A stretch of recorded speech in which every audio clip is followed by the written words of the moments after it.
Public school is filled with the famed teachings of great scientists, mathematicians, and statesmen. Benjamin Franklin's kite experiment with lightning was not only a breakthrough in electricity, but an iconic moment in history that nearly overshadows his many achievements in the founding of the United States. E equals mc squared seems to need no further explanation. It's the most famous formula of the world's most famous physicist. The apple falling onto Isaac Newton's head allegedly inspired his discoveries of gravity, while Newton's 3 laws of motion in turn opened the doors to an age of science. And while Newton takes credit as co-founder of calculus, it is the Pythagorean theorem that is most famous to geometry students, who must prove the properties of triangles and other shapes. But missing from all these textbook teaching moments is anything resembling a full picture. All of these giants, and many others, held a secret doctrine little known to the public and almost never taught in schools. Number 1. Pythagoras. Of course, it is fitting for our first subject, Pythagoras, who believed that knowledge should be kept from the vulgar masses and restricted to a learned elite introduced into his secret society.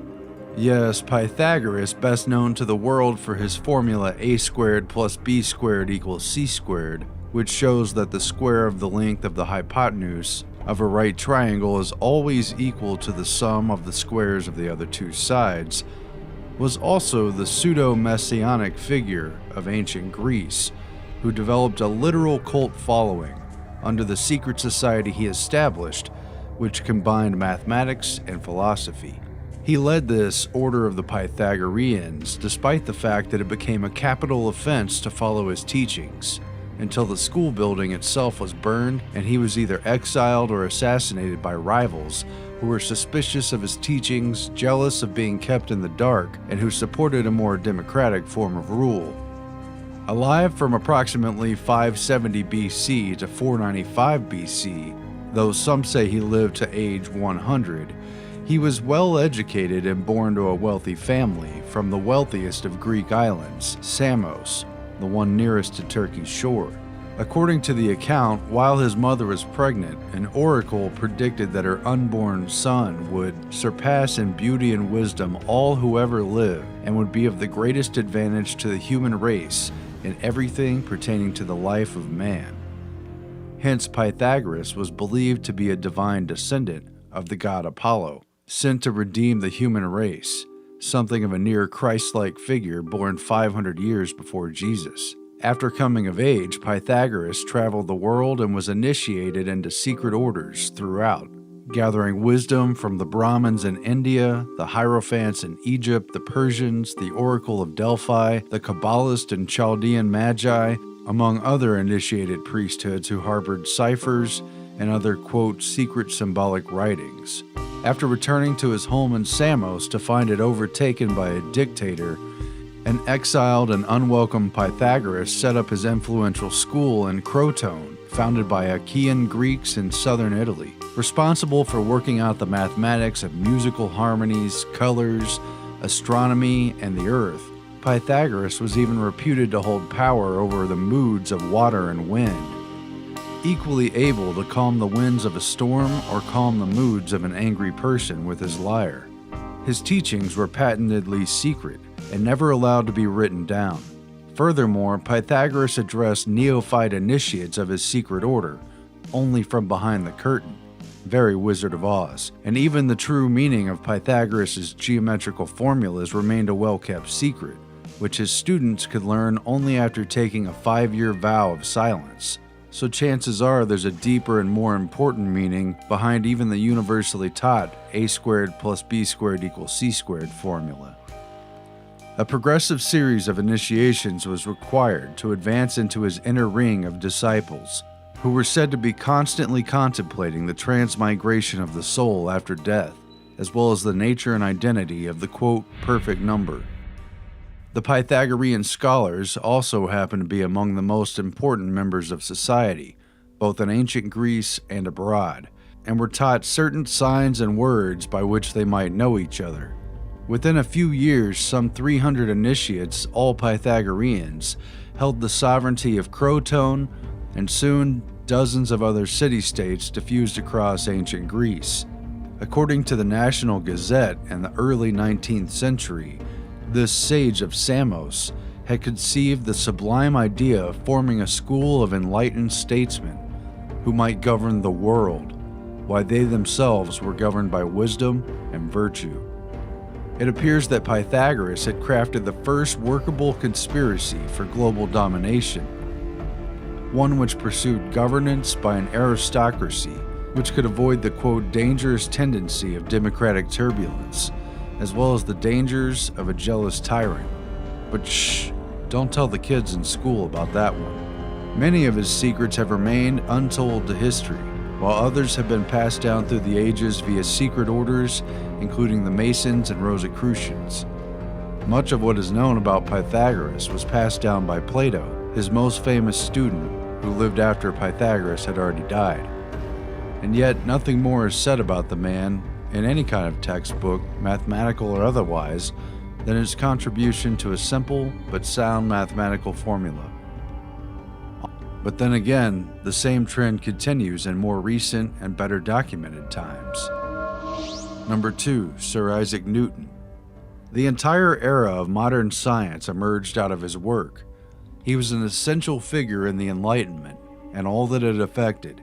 Sir Isaac Newton's 1687 book, Principia, aka Mathematical Principles of Natural Philosophy, which he wrote in Latin, is widely considered one of the most important works of all time, and it is said that it, quote, completed the scientific revolution. And yet, the quintessential icon of modern science was also more deeply steeped in the supposedly unscientific practices of alchemy and the occult than almost any other person in history. Yes, the man who defined gravity, established the 3 laws of motion, and also calculus, along with many other contributions to science including optics and light, was deeply and wholly steeped in the dark arts that have so often been scoffed away and ridiculed, or alternately feared and outlawed. According to the New York Times, Sir Isaac had a whole other full-time career, a parallel intellectual passion that he kept largely hidden from view, but that rivaled and sometimes surpassed in intensity his devotion to celestial mechanics.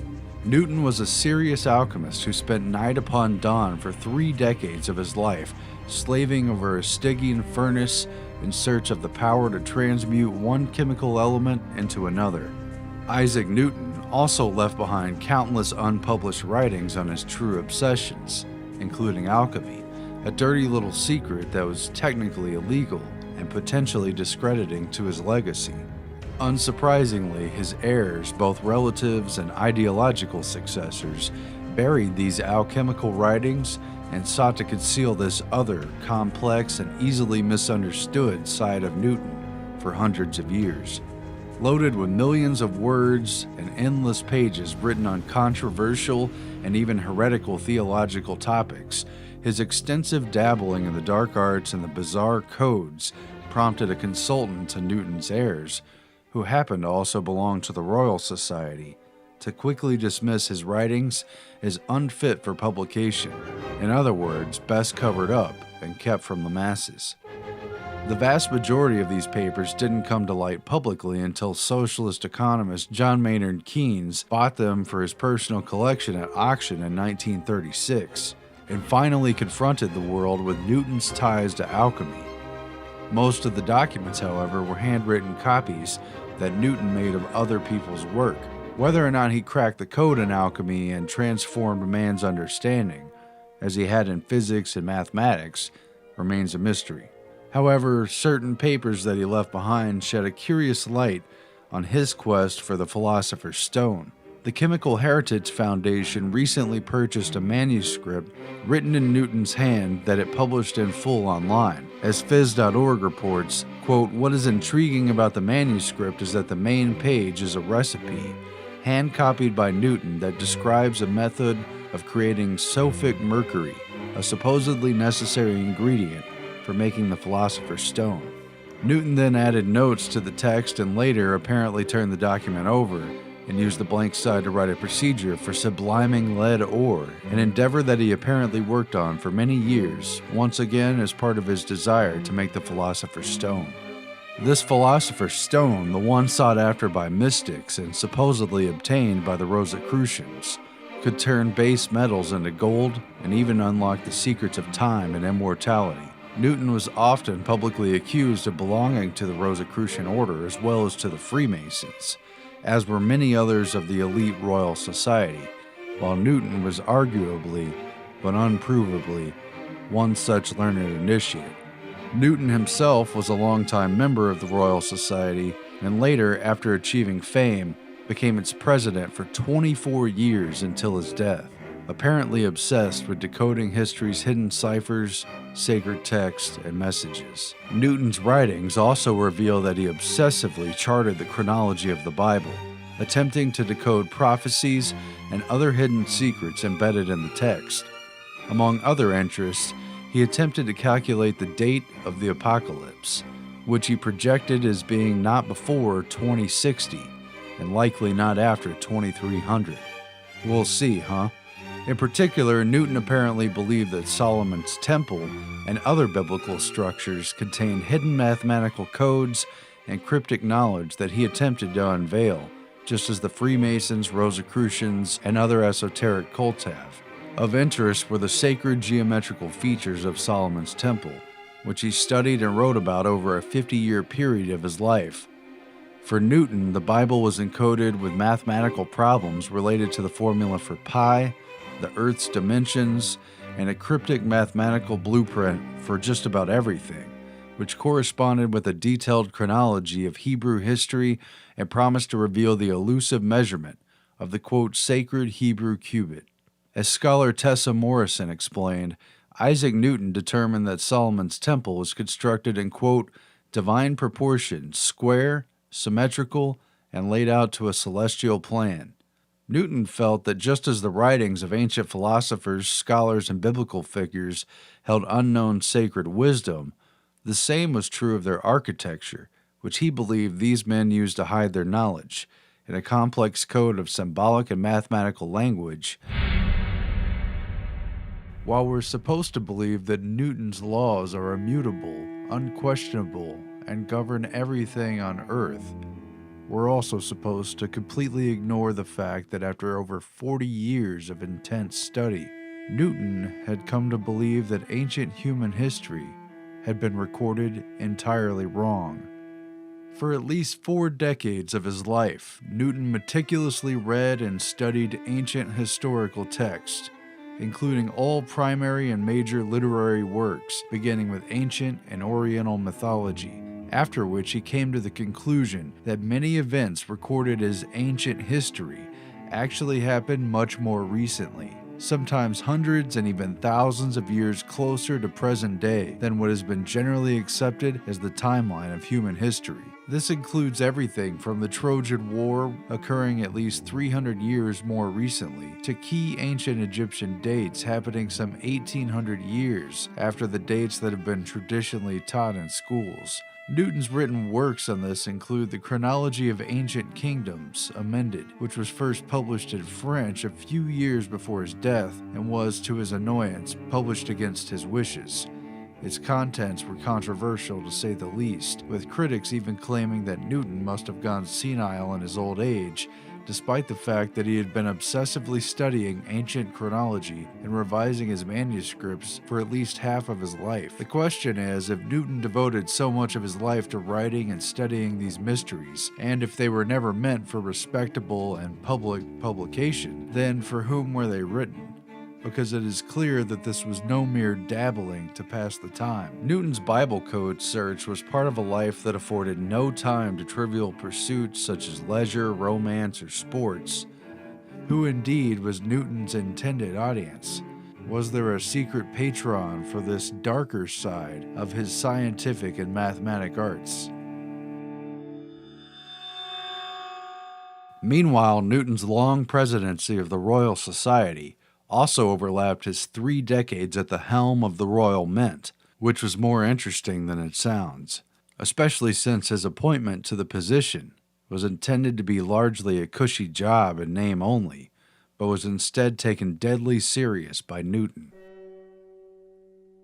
In many ways an extension of alchemy, Newton oversaw England's Great Recoinage of 1696, a comprehensive move to turn in and replace the worn-down silver and gold coins that were in circulation, many of which were commonly clipped around the edges, an illegal practice that reduced the weight and therefore the value, which was of particular importance since the bullion weight of the coins was already worth more in foreign markets than the face value of the coin anyway.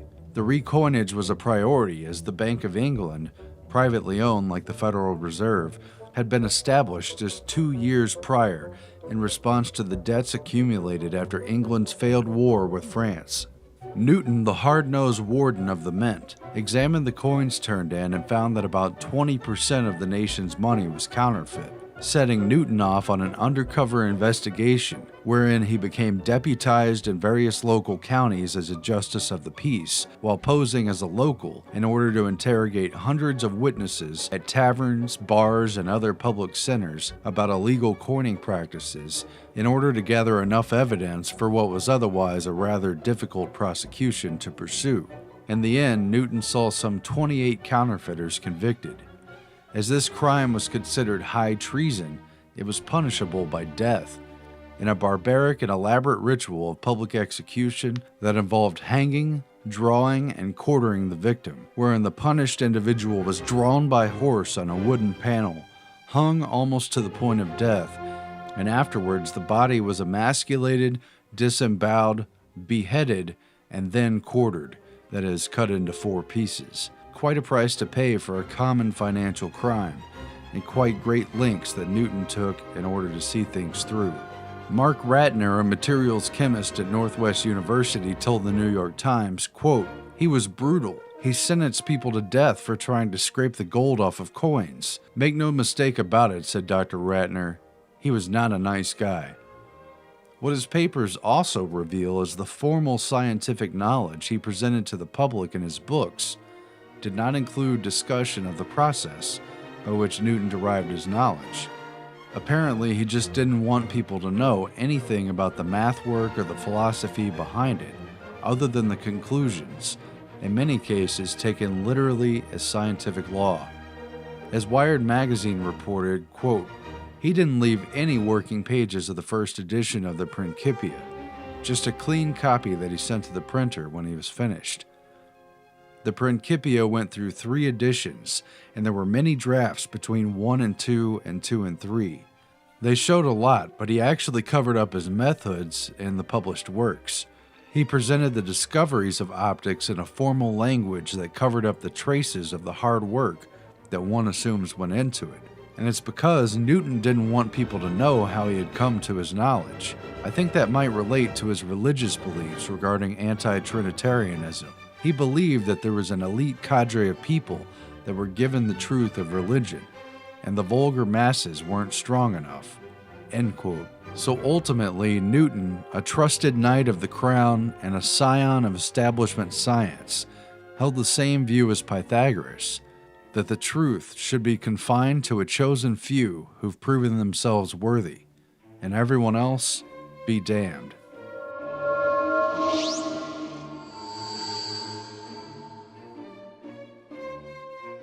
Number 3, Benjamin Franklin. Benjamin Franklin, the guy with the kite, but also the inventor of bifocals, the lightning rod, and some weird glass harmonica that nobody uses anymore because it reportedly drove people crazy. He was once president of Pennsylvania, but never of the United States. However, he was the only American to have signed all 4 documents fundamental to the creation of the U.S., the Declaration of Independence in 1776, the Treaty of Alliance with France in 1778, the Treaty of Paris, which ended the Revolutionary War in 1783, and the U.S. Constitution, which he signed in 1787, just a couple of years before his death. And with only a couple years of formal education and an apprenticeship under his brother as a printer, he became an avid author, witicist, publisher, scientist, and even the Postmaster General, first for Pennsylvania, then for the British Crown and the American colonies, and later for the United States. He became the Grand Master Mason of Pennsylvania before he was even 30 years old, and remained active in various secret societies throughout his life, including the notorious and debaucherous Hellfire Club that he frequently visited in England, while his hidden motives in promoting revolution in America still remain under question. Chief among them was Benjamin Franklin, a double agent working for Britain. Former CIA Director Allen Dulles himself admitted that Franklin was a spy master, for the Americans anyway, and while negotiating for a key alliance with France, he was supposedly maneuvering his spies in Britain and was continuously knowledgeable of fresh reports from military generals concerning the situation in the American colonists as it was told to the king, even as he himself was surrounded by spies and informants in Paris. Dulles writes, quote, "How many spies surrounded Franklin, and how many he himself had in England, we shall probably never know." One such spy was Edward Bancroft, another American who was Franklin's chief assistant in Paris, and who was outed by the British a century or so after the Revolution as one of their top assets and a close confidant of Franklin's. Historian Cecil B. Curry and author Richard Deacon uncovered a different story after examining 18th century papers from the British Secret Service and finding evidence that the beloved, quote, "first American" was in actuality a British agent referred to in dispatches as number 72. Cue the James Bond music. Doo-doo, doo-doo. And that Franklin, as a British mole and double agent, was actually working hand-in-hand with Edward Bancroft and other notorious spies on the British payroll, who were just as interested in penetrating the inner circle of French power as they were at understanding and undermining the American moves. Curiously, Franklin later shielded Bancroft from accusations of betraying the Americans and even denounced his accusers. Moreover, Richard Deacon alleges that the Hellfire Club, to which Franklin belonged and frequently attended during his extensive time in Europe, was more than just a secret society orgy site for wealthy rakes that met underground in a cave beneath a church where they conducted mock satanic rituals and wore monk robes and masks while cavorting with prostitutes who called themselves nuns. The Hellfire Club was also cover for meetings between British spies and a secret weapon of British intelligence, which may partially explain the presence of the famed American scientist and diplomat, who was reportedly known there as Brother Benjamin of Cookham. The leader of the Hellfire Club, Sir Francis Dashwood, at one time Britain's Chancellor of the Exchequer, as well as its Postmaster General, was also implicated as a spy and was a close confidant of Brother Benjamin, who not only stayed with Dashwood at his residence, but co-authored a heretical book on the Church of England with him. Dashwood reportedly boasted in his later years that, quote, "Brother Benjamin of Cookham remained our friend and secret ally all the time he was in the enemy camp," unquote. Another one of Franklin's close associates and fellow Hellfire Club members was the notorious French diplomat and spy Chevalier d'Eon de Beaumont, an androgynous man who frequently dressed, apparently convincingly, as a woman and even infiltrated the Russian court, successfully becoming lady-in-waiting to Empress Elizabeth. During this life of fame, achievement, and duplicity, Benjamin Franklin apparently passed along detailed information about American shipping activities and kept the British in the loop on palace intrigues in Paris, as well as nearly every move of the American diplomats in France. If the theory holds true, and Franklin was number 72, he appears to have served two masters, and reportedly held the idea that a free America was ultimately somehow compatible with an all-powerful British Empire, while he meanwhile apparently also hedged his bets on a land speculation claim under the British Grand Ohio Company for territory in Virginia that he would gain if and only if Britain, rather than America, had won the war. And as if that weren't enough skeletons in the closet, there's also the matter of the 10 bodies found buried beneath Benjamin Franklin's number 36 Craven Street residence in London, which included the bodies of 6 children who were apparently buried there during the American Patriots' time of residence while representing Philadelphia before the court of King George III. Modern history, however, has vouched for the Founding Father by attributing the macabre scene to his roommate, Dr. William Hewson, an anatomy student and, like Franklin, a member of the Royal Society, who apparently set up a lab in the basement while examining cadavers surreptitiously obtained from local cemeteries, which were already dead when they arrived at his former residence.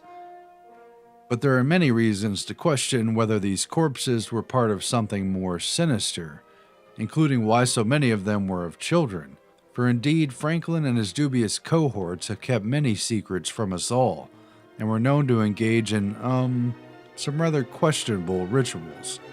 After all, who would bury nearly a dozen bodies, the majority of whom were children, in the basement, all while the rest of the tenants in the house, including Hewson's own wife, children, and mother-in-law, not to mention Franklin, had to smell them? Whatever the case, it was enough for the modern-day relevant authorities to open an inquiry, dig up the remains, and raise eerie alarm bells in the media. In total, what is it that's behind the mysteries, intrigue, and contradictions of one of America's most famous and well-respected patriots? How did he rise to such prominence, and to whom did his true allegiance lie? It's worth noting that Franklin's own illegitimate son, William, publicly at odds with his father, remained a British loyalist throughout the American Revolution, even after he was arrested as a British spy. On Franklin the father, Richard Deacon and Tom McMorrow write, quote, "Let it be considered that he was a poor tradesman's son, attending school only 2 years, and was working in a shop at 12. But later in life, when in the company of such men as George Washington, Thomas Jefferson, and John Adams, all cultured aristocrats and future presidents, he was the most accomplished among them. With virtually no schooling, he had taught himself several foreign languages, science and mathematics, and was publishing Poor Richard's Almanac by the time he was 26. He authored the definitive work of the time on electricity, swayed the British Parliament to repeal the Stamp Act, and was honored by the universities of Yale, Harvard, Oxford, and Edinburgh, the Royal Society of Britain, and the Royal Academy of Science in France." End quote. The fact is little known, but appears in distant newsprint accounts that the underwriting force of the earliest phase of Mr. Franklin's career in publishing was none other than the elusive Hellfire Club. Benjamin Franklin's older brother, James Franklin, was founder of the New England Courant, established in 1721, and the printing press publisher of the country's second oldest newspaper, the Boston Gazette, dating back to 1720, which put him in a significant position to influence the affairs in colonial Boston and to stir the pot of controversy, which he and his brother Benjamin were certainly lightning rods for. The latter would often masquerade under pen names such as Silas Dougooder. When James Franklin landed in jail and was threatened with suppression of his paper for insulting Harvard College and the clergy officials, he avoided being shut down by handing off the publishing duties to Benjamin Franklin, thus making him a successful businessman before the age of 18, but not without some backing. Both Franklins were relentless in attacking establishment figures of all kinds and provocative in every move, sowing the seeds of rebellion early on, not to mention creating a great deal of mischief, all while few suspected that a secret fraternal order were supporting them from the shadows the entire time, with an agenda that would prove to play a role in altering the course of society in the colonies. While there's plenty of room in history for the rare genius, one should not dismiss the works of a larger agenda either. It appears that the ciphers, secret dispatches, and even hidden ink messages were a staple of Franklin's life, and not merely the part of the plot of a Nicolas Cage American Treasure movie. How does that account resonate with the patriotic fervor of the 4th of July or the quaint accounts of Franklin as a lovable, witty, and jolly elder statesman that all Americans feel in the course of their bloodstream? Of course, such a man as this is too much a giant of history to question. and too nuanced to pick apart. Number 4. Albert Einstein. Even Albert Einstein, the 20th century's most famous and celebrated scientist, had his ties to the occult. In particular, it is clear that Einstein was intimately familiar with one of the best-known esoteric personalities, a self-professed spirit medium and the co-founder of the Theosophical Society, Madame Helena Blavatsky. In fact, according to multiple sources, including his own niece, Einstein always kept a heavily annotated copy of Blavatsky's The Secret Doctrine, published in 1888, on the desk in his study and promoted it to his colleagues. Journalist Jack Brown paid Einstein a visit at his home and saw the book on his desk and asked Einstein about it, prompting Einstein to read a few passages aloud, after referring to it as the Bible of the Theosophist. Some believe that Einstein's intense study of Blavatsky's work is the true source of his inspiration for E=mc². Whatever it was, it certainly wasn't decades of experience or an encyclopedic understanding of scientific literature. Einstein was only 26 years old in 1905 when he wrote his Annus Mirabilis papers, a miracle year during which he not only derived the infamous E=mc² theorem, but during which he also published 5 key articles that would contribute substantially to what is today modern physics and completely change scientific history. During what was considered his most productive year ever, he came up with the theory of special relativity, mass energy equivalence, from which E=mc² is derived. He analyzed Brownian motion of microscopic particles in liquid and figured out the photoelectric effect, which was the paper that eventually won him the Nobel Prize in 1921. By all appearances, 1905 was a miracle year indeed, as Einstein apparently lacked access to sufficient scientific reference materials and had only his training at the Zurich Polytechnic School to draw from, as well as his own books and an informal study group to fall back on. He had, however, worked in the Bern, Switzerland Patent Office as a bureaucrat since 1902, his first real job. Perhaps a rather inspiring place to gather ideas, indeed. Wink, wink. How so many breakthroughs fell into Einstein's lap all at once remains a source of mystery and heated debate to this day. On the 20th anniversary of Einstein's death in 1975, Time magazine quoted physicist Richard Feynman as saying, quote, "I cannot understand how Einstein arrived at the intuition leading to E=mc², considering the level of scientific knowledge at the time in 1905.